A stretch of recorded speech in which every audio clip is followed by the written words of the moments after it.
जहां कहीं भी संपूर्ण आज्ञा पालन होता है वहां पर सिद्धता और परमेश्वर का अनुग्रह होता है, परमेश्वर का आनंद होता है।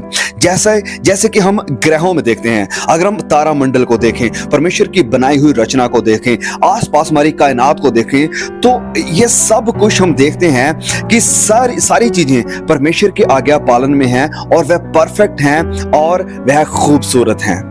वचन में लिखा है नीति वचन 14:27 में कि परमेश्वर का भय, खुदा का खौफ जिंदगी का स्रोत है। परमेश्वर का भय जीवन का स्रोत है और प्रभु यीशु सदा परमेश्वर के भय में रहने और उसकी आज्ञा का पालन करने के द्वारा ही एक परफेक्ट, शांतिपूर्ण और आनंद से भरी हुई जिंदगी गुजार सके थे।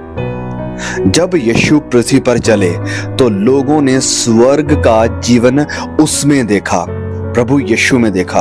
प्रभु यीशु की दया, दूसरों के लिए उसकी परवाह, उसकी शुद्धता, उसका निस्वार्थ यानी सेल्फलेस लव और उसकी ह्यूमिलिटी, नम्रता, ये सभी परमेश्वर की जिंदगी की अभिव्यक्तिकता थी। पवित्र आत्मा अब परमेश्वर के इस जीवन और पर स्वर्ग के वातावरण को, स्वर्ग के एनवायरनमेंट को हमारे दिलों में लाने के लिए आया है। हमें इस स्वर्गीय जीवन को संसार के सामने प्रकट करने के लिए परमेश्वर के द्वारा इस धरती के ऊपर, इस दुनिया में, संसार में रखा गया है कि जो स्वर्गीय जीवन है, जो स्वर्गीय वातावरण है, वो हम लोगों के सामने, दुनिया के सामने, संसार के सामने जाहिर करें। प्रभु यीशु मसीह के लिए सबसे ज्यादा कीमती, सबसे ज्यादा खूबसूरत चीज, सबसे ज्यादा बहुमूल्य चीज इस दुनिया में रहते हुए ये थी पिता के साथ संगति, पिता परमेश्वर के साथ फेलोशिप। उसने इस विश्व में, इस दुनिया में इस चीज के अलावा और किसी भी बात को या चीज को अहमियत नहीं दी। प्रभु यीशु जानते थे कि क्रूस पर यह संगति टूट जाने वाली है, जब 3 घंटों तक उसे खोई हुई मानवता के लिए अनंत नरक की पीड़ा का सामना करना पड़ेगा। मत्ती अध्याय 27 वचन 45 और 46 के अकॉर्डिंग तब पिता ने उसे छोड़ना था और अनंत काल से पिता के साथ जिस संगति का, जिस फेलोशिप का, जिस एकता का आनंद उसने उठाया था, वह 3 घंटों के लिए अब टूटने वाली थी। और इस संगति के टूटने से वह इतना ज्यादा डरे हुए थे, इतना ज्यादा परेशान थे कि यह संगति टूटने वाली है कि गतसमनी बाग में जब हम देखते हैं कि वो प्रार्थना कर रहे हैं तो प्रार्थना में पसीना लहू की बूंदों के समान निकलना शुरू हो जाता है। जिस कटोरे को हटा लेने के लिए प्रभु यीशु मसीह प्रार्थना कर रहे थे, वो कटोरा यही था, पिता के साथ, प्रभु परमेश्वर के साथ संगति का टूट जाना।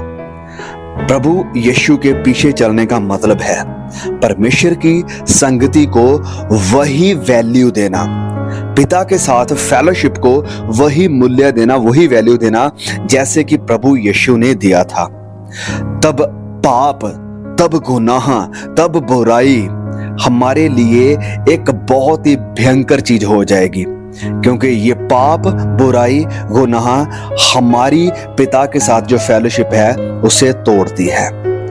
दूसरों के प्रति मोहब्बत रखना, दूसरों के प्रति प्रेम रहित व्यवहार को हम सहन नहीं कर सकेंगे, क्योंकि पिता से ये हमारी संगति को तोड़ देता है। बाइबल को समझने का रहस्य, सुनिए इस बात को, पवित्र बाइबल को, वचनों को, पिता की बातों को समझने का रहस्य, भेद सबसे पहले प्रभु के साथ, पिता के साथ रिलेशनशिप है, संबंध है।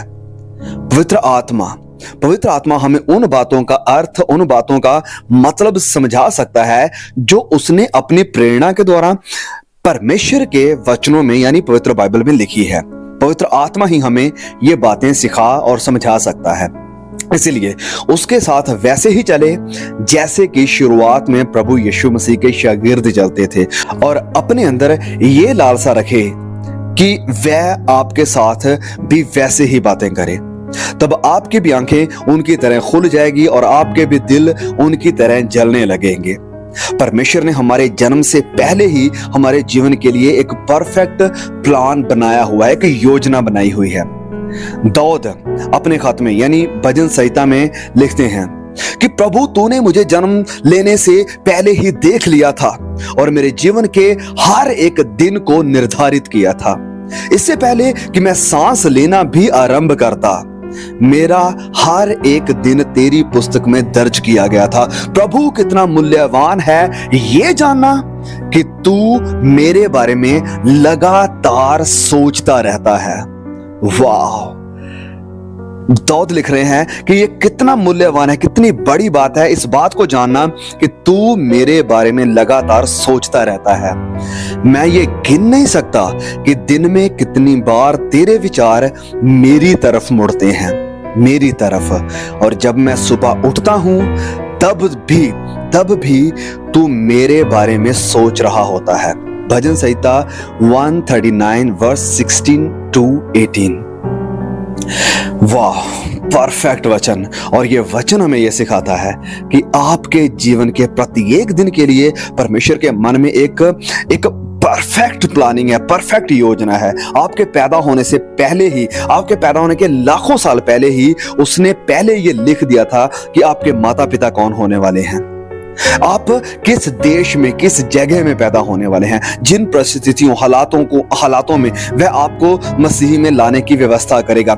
यह भी पहले ही लिखा गया है कि वह किन परीक्षाओं से आपको ले जाएगा ताकि आपको एक आत्मिक एक्सपीरियंस दे, और वह कैसे इस साल आपके द्वारा की गई भूलों और गलतियों को अपनी महिमा का कारण बनाएगा। सुनिए मेरे भाइयों, परमेश्वर ने जब अब्राहम से बात करी, जिसे हम देखते हैं उत्पत्ति 12 में, परमेश्वर ने अब्राहम से यह बात कही थी कि मैं तुम्हें आशीष दूंगा और भूमंडल के सारे कुल तेरे द्वारा आशीष पाएंगे। किसके द्वारा? अब्राहम के द्वारा, अब्राहम के थ्रू। ये आशीष अब पवित्र आत्मा के द्वारा हमारी है, मेरी है, आपकी है। ये आशीष पवित्र आत्मा के द्वारा अब हमारी मिरास बन चुकी है। गलातियों अध्याय 3 वचन 14 के अकॉर्डिंग परमेश्वर आपको इस साल इस तरह आशीषित करना चाहते हैं कि आपका कटोरा कई और लोगों के लिए एक बड़ी आशीष का, बरकत का, एक बड़ी निजात का कारण बने।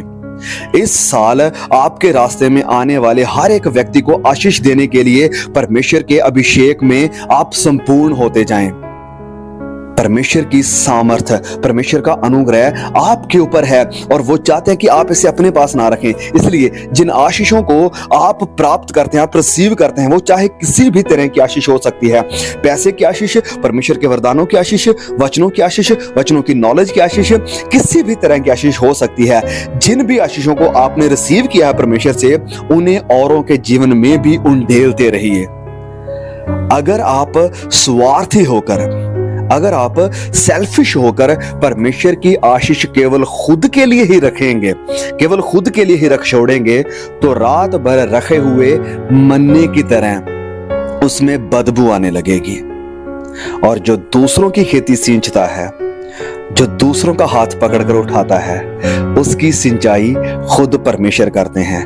उसका हाथ पकड़कर उसे खुद परमेश्वर उठाते हैं। सो प्रार्थना है कि आपका ये नया साल 2023 बहुत ही आशीष भरा हो और आपकी वो आशीष सिर्फ आप तक ही सीमित ना रहे, बहुत से परमेश्वर के दासों के लिए भी वो आशीष का कारण हो और बहुत से और भाई बहनों के लिए भी आपकी आशीष का कारण बनने पाए। May God bless you. Please message अगर अच्छा लगा तो प्लीज इसे शेयर जरूर कीजिए। जल्द मिलते हैं एक और नए वीडियो के साथ। तब तक के लिए खुदा मुझे, आपको, हम सबको संभाल के रखे। आमीन।